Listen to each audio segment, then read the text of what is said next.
the flicker rate on the television is very, very important. It was timed to be so many cycles per second, and it actually just meets with the brain patterns from alpha state. When our brain sees it through our eyes, we start to adopt that flicker rate in our mind, and we go into a deep alpha state. Watch children and watch their mouths. They drop open. They won't hear their parents talking. They're hypnotized, in fact.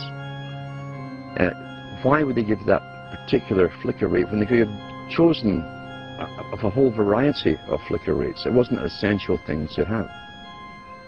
So it was done for a purpose. It was meant to be hypnotic. It was meant to be used as a tool of propaganda and indoctrination, even through the guise of entertainment and so on. Police, detective stories, detective series, which contain little human dramas as the hook that you identify with, to make you watch the whole story, are pure propaganda. Pure propaganda. The human story is just the bait to make you watch through it, to get you to identify with it. Because once again, there's always a message left somewhere in the movie. It might even be a message that's against your own morality. Let's talk about the effects of the alpha state first of all. Recent articles I've even read on show you that even when you switch off television, you remain in that alpha state for maybe 45 minutes to an hour, sometimes longer, depending how long you've been watching it.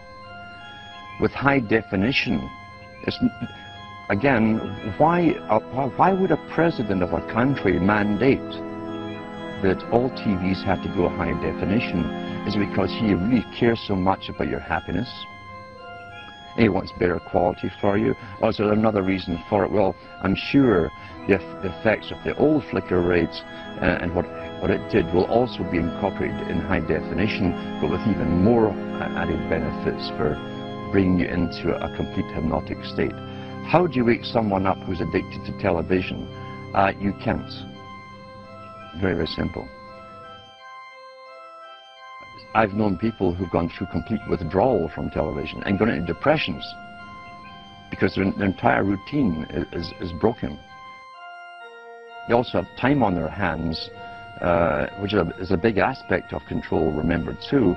If you can take time away from a person who can think for themselves, who might say, I'll go and read a book, I'll go and study something, or if you can take that time away from them and have them mesmerized in front of a television set, then you'll keep them dumb, stupid, compliant, and going along with the system. I always advise to people, if you know someone who's watching TV, it's quite simple to find out where they are mentally, psychologically, in the understanding of things. You can ask them a few simple questions. If they give you standard television answers, forget it. Simple as that, forget it. If you see some spark of their own opinion coming in, there's maybe a chance you can do something with them. But you cannot get off. You see, television can be classified as a drug. Any addiction is still an addiction. Television is an addiction. People watch 4 or 5 hours per day. It's all governments in the world, basically, have departments of culture which hire cartoonists and pay their expenses to do cartoons, always incorporating the latest politically correct story to do with environment, waste, bad adults, and how they've destroyed the planet through their consuming, etc. How many people realize, as you plonk your children down in front of it to babysit them, that they're actually being brainwashed scientifically? And these cartoons were designed by experts to get their message across to those children, implanted in their young minds, fixed in their young minds forever, for the rest of their lives, ongoing daily, and even right down to the novels that you read to children that are designed for children too, which will incorporate all of this, all paid by government grants to authors and writers. You literally have to take it into your own hands. It's one of the most dangerous tools they can be used. It's also dangerous in this extent that why do you think government licenses TV stations? If you were an independent producer, TV station who came out with this kind of information, you would not get a license. If you can stop yourself from getting lost in the emotional part of it and study the movie as you're watching it, you'll learn the techniques that have been implanted in the movie itself. That's a great way to learn. If you can do it with yourself, you can also show other people how to do this, to actually study everything as it's been presented to you. And eventually what you'll find is that when you're watching even documentaries, you'll see how the documentaries themselves are shaped to give you the opinions, often very strong opinions, without giving you specific facts or giving you distorted facts, etc. Learn how to critically analyze and think as you're watching.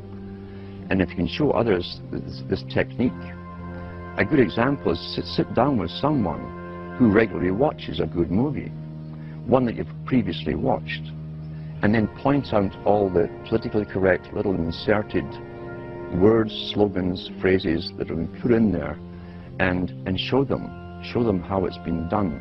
That way it can actually be fun to study television and write down all the different things that they've missed, but it's all implanted subconsciously in their mind.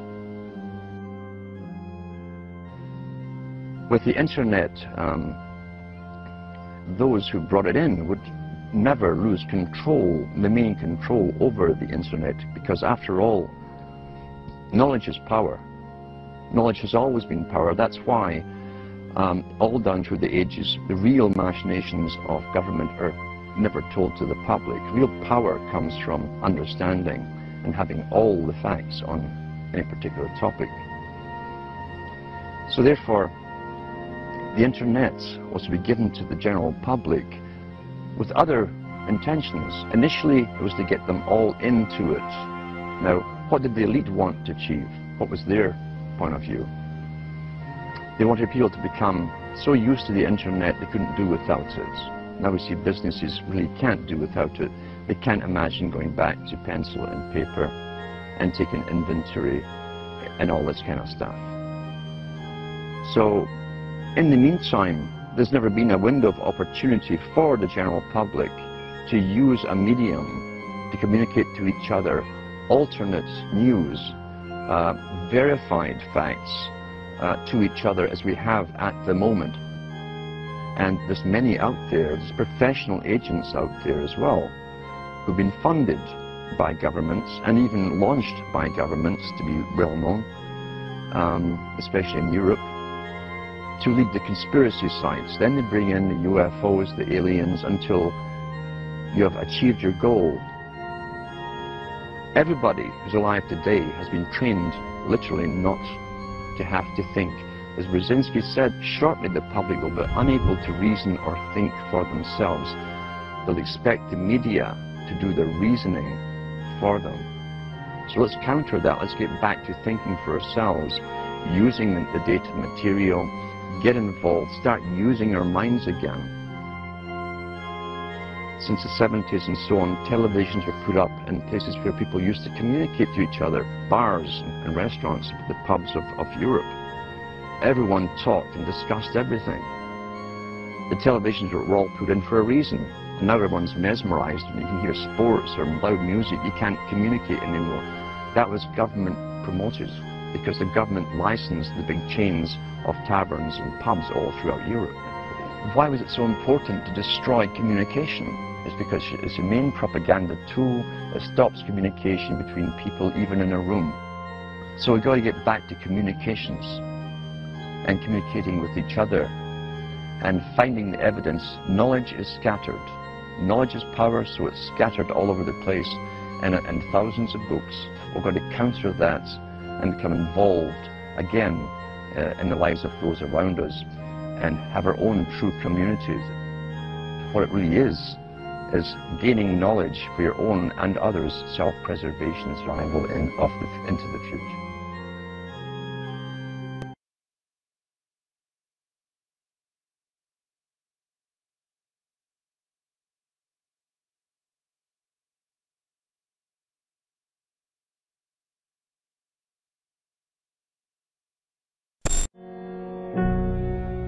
How do we know the Earth is not flat?